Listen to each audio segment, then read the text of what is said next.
நல்லா தெரிஞ்சுக்கோங்க. தியானம் என்பது எது தெரியுமா? அமைதியாக இருக்கின்ற பொழுது அமைதியாக இருப்பதல்ல. கொந்தளிப்போடு இருக்கின்ற பொழுது எவன் ஒருவன் அமைதியாக இருப்பானோ அவன் தான் தியானத்தில் இருக்கிறான் என்ற அர்த்தம். அதான் தியானம். கொந்தளிப்பா இருக்கும், நீங்க சைலண்டா இருக்கணும். புயல் கடந்துரும், புயல் கடக்கும். நீங்க ஓடுற ட்ரெயின்ல ஓட முடியுமா? நம்மில் பல பேர் அதான் செய்கிறோம். ஐயோ டைம் ஆயிடுச்சு, அவ்வளவு சீக்கிரம் போகணுமே. ட்ரெயின்குள்ள ஓடிட்டு இருந்தீங்கன்னா என்ன பிரயோஜனம்? ட்ரெயின் எங்க போவோமோ எப்போ போவோமோ அப்போதான் போய் சேர். ட்ரெயின்குள்ள ஓடக்கூடாது. மெல்ல போய் என் மனமே, மெல்ல போ. மனதிற்குள் சில தியானம் சாத்தியமாகின்ற பொழுது சில வெளிச்சங்கள் கிடைக்கின்றன. என் மனசுல கிடைச்ச ஒரு வெளிச்சத்தை பாருங்க. நான் இந்த மொபைல்ல 128 GB, இதுல 110 GB ஃபுல் வச்சிருக்கிறது. என்னன்னா சங்க இலக்கியங்கள் ஃபுல்லா வச்சிருக்கேன். குரான் இருக்கு, பைபிள் இருக்கு, தேவார திருவாசக திருப்பதிகங்கள் இருக்கு, ஐம்பெரும் காப்பியங்கள் இருக்கு, முக்கியமா சிற்றிலக்கியங்கள் இருக்கு. இந்த இலக்கியங்கள் எல்லாம் இருக்கு, உள்ள இருக்கு. இப்படி பாக்குறேன்னு சொன்னா சேட் பண்றேன்னு அர்த்தம் இல்லை. I am doing my work. This is my office. இது என்னுடைய ஆஃபீஸ். சில வேலைகள் இதுல முடிச்சிருவேன். நான் என் ஆபீஸை திறந்துட்டேன். அவ்வளவு கலாட்டா இருக்கு, ஆபீஸை திறந்துட்டேன். என்ன சொல்றதுங்க, திறந்த உடனே ஆப் எது ஓபன் ஆச்சுன்னா பைபிள் ஓபன் ஆயிடுச்சு. மார்க் 4வது அதிகாரம் வாசிக்கிறேன். வார்த்தைகள் பிரமாதமா இருக்குங்க. பைபிள்லாம் வாசி பாத்தீங்கன்னா, லிட்ரேச்சர் பிடிச்சவங்களுக்கு பைபிள் இஸ் a honey, தேன். அந்த சொல் அப்படி இருக்கும். லிட்ரேச்சர் பிடிக்கிறவங்களுக்கு. நான் ஈமானுக்கு வரல, ஃபெய்த் பக்கம் வரல, லிட்ரேச்சர் பிரமாதமான லிட்ரேச்சருங்க. நான் படிக்கிறேன். 4வது அதிகாரத்தில் 3வது வசனம். என் மனசை என்னமோ பண்ணிருச்சுங்க அந்த வார்த்தை. என்னமோ பண்ணிருச்சு. வார்த்தை எப்படி தொடங்குது தெரியுமா? கேளுங்கள், கேளுங்கள். இதான் முதல் வார்த்தையே, கேளுங்கள். நான் யோசிச்சு பார்க்கிறேன், கேளுங்கள்னா என்ன அர்த்தம்? இப்போ இந்த டீச்சர் ஒருத்தங்க பேசும்போது புரிஞ்சுதா புரிஞ்சுதா அப்படின்னு சொல்றாங்கல்ல, அது என்ன அர்த்தங்க? அது கேளுங்கள்ங்கிறதுக்கு என்ன அர்த்தம்? புரிஞ்சுதான்னு சொல்றதுக்கு என்ன அர்த்தம்? ரொம்ப ஆழமான பொருள் கொண்டது. கண்ணுக்கும் காதுக்கும் இருக்கிற வித்தியாசம் தான். கண் சென்று பற்றும், காதில் வந்து விழும், வந்து விழும். ஆனால் பல பேர் வந்து விழுகின்ற வார்த்தைகளையும் முழுதாக புரிந்து கொள்வதே இல்லை. அதனால் தான் பெர்னாட் ஷா சொன்னான், நம்மில் 40 வயதில் செத்து போகிறோம், புதைப்பதற்குத்தான் 60-70 ஆண்டுகள் ஆகிவிடுகின்றன. புரியலனா, விஷயம் புரியலன்னு வச்சுக்கோ, செத்து போறோம்னு அர்த்தம். செத்து போறோம்னு அர்த்தம். எனக்கு சில விஷயங்கள் புரியுது. கேளுங்கள். விதைக்க தெரிந்த ஒருவன் விதைகளை எடுத்துக்கொண்டு புறப்பட்டான். 4வது வசனம்.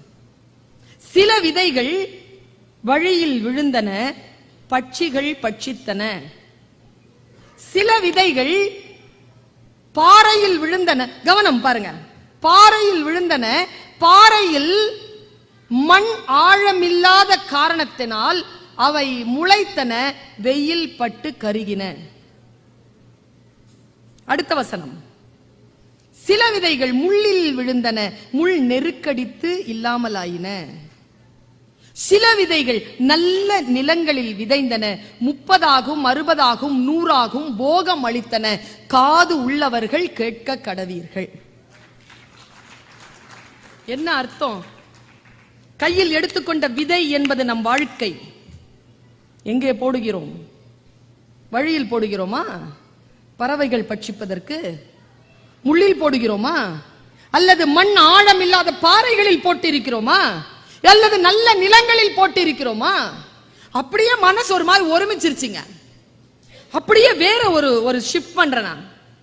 மனசு அப்படி பதறுது, வேற விஷயத்துக்கு ஷிஃப்ட் பண்றேன்.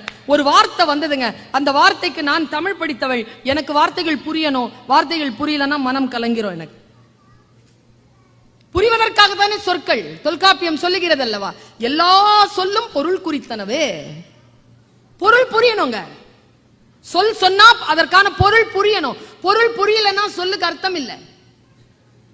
சொல்லி பயன் இல்லை. ஒரு வார்த்தை வந்ததுங்க, என் வாழ்க்கை உலுக்கிய ஒரு வார்த்தை. அந்த பைபிள் வாசகம் சொல்கிறது, உள்ளவனுக்கு தரப்படும், இல்லாதவனிடமிருந்து உள்ளதும் எடுத்துக்கொள்ளப்படும். நாம அப்படி இல்லல்ல. உள்ளவனுக்கு கொடுக்கப்படும், உள்ளவனுக்கு எடுக்கப்படும், இல்லாதவனுக்கு கொடுக்கப்படும் தானே இல்லையா? மாத்தி போட்டுறது பாருங்க வசனம். நான் தேடுறேன், இந்த வசனத்துக்கு என்ன அர்த்தம்? உள்ள தேடுனா ஒரு மிகப்பெரிய விஷயம் கிடைச்சது. முக்கியமாக பெண்கள் இருக்கிறீர்கள். ஆண்களுக்கு நம் மீது இருக்கக்கூடிய மிகப்பெரிய கவலை என்ன தெரியுமா? செய்ய வேண்டிய காரியங்களை செய்ய வேண்டிய வேளையில் செய்யாமல் நோய்வாய்ப்படுகிறோம் என்பதுதான் அவர்களின் கவலை. அவர்களின் கவலையே அதுதான், மிகப்பெரிய கவலை அது. ஆண்கள் வளர்க்கிறோம், குழந்தைகள் மீது பெற்றோர்களுக்கான கவலையும் இதுதானே. அந்த வசனம் பாருங்க, எவ்வளவு முக்கியமான வசனம். ஒரு முதலாளி இருந்தானாம். அவன் தனக்கு கீழே இருக்கின்ற 3 பேரை அழைத்து, ஒருவங்கிட்ட 4 காசு, ஒருத்தங்கிட்ட 2 காசு, ஒருத்தங்கிட்ட 1 காசு சொன்னானா. நான் பேசுறது பைபிள். ஒருத்தங்கிட்ட 4 காசு, ஒருத்தங்கிட்ட 2 காசு, ஒருத்தங்கிட்ட 1 காசு கொடுத்துட்டு, நான் போயிட்டு வரதுக்கு கொஞ்சம் நாள் ஆகும், நீ இந்த காசை வச்சுட்டு ஏதாவது செய்யின்னு சொல்லிட்டு போயிட்டார். திரும்பி வரார் 3 மாசம் கழிச்சு. 4 வச்சிருந்தவன் அதை வியாபாரத்துல போட்டு 8 ஆக்கி இருந்தானா. 2 வச்சிருந்தவன் 2 போட்டு 4 ஆக்கி இருந்தானா. அந்த 4 காசை 8 ஆக்கி இருக்கிறவனை கூப்பிட்டு அந்த ஆண்டவர் சொன்னாராம், நான் கொஞ்சமாக கொடுத்தேன், நீ இரட்டிப்பாக்கினாய், உன்னை சகல விஷயங்களுக்கும் அதிகாரியாக்குவேன்னாராம். 2 காசு கொடுத்ததை 4 ஆக்குனான்ல, நான் இன்னும் கொஞ்சமாக கொடுத்தேன், கொடுத்ததை நீ இரட்டிப்பாக்கி இருக்கிறாய், உனக்கு சகல விஷயங்களுக்கு மேலும் அதிகாரியாக்குவேன். இந்த 1 ரூபா கொடுத்தவனை கூப்பிட்டாரா, என்னப்பா பண்ணனு? சார், நீங்க பாட்டுக்கு 1 ரூபா கொடுத்துட்டு போயிட்டீங்க, நீங்க வேற கோவக்காரர், நீங்க கொடுத்த காசை போய் நான் தொலைச்சிட்டேனா என்ன பண்றது? அதனால ஒரு மண்ணுல புதைச்சி வச்சுட்டேன், இருங்க எடுத்துட்டு வரேன். நேரா கொண்டு வந்து அந்த 1 ரூபாய் திருப்பி கொடுத்துட்டானா.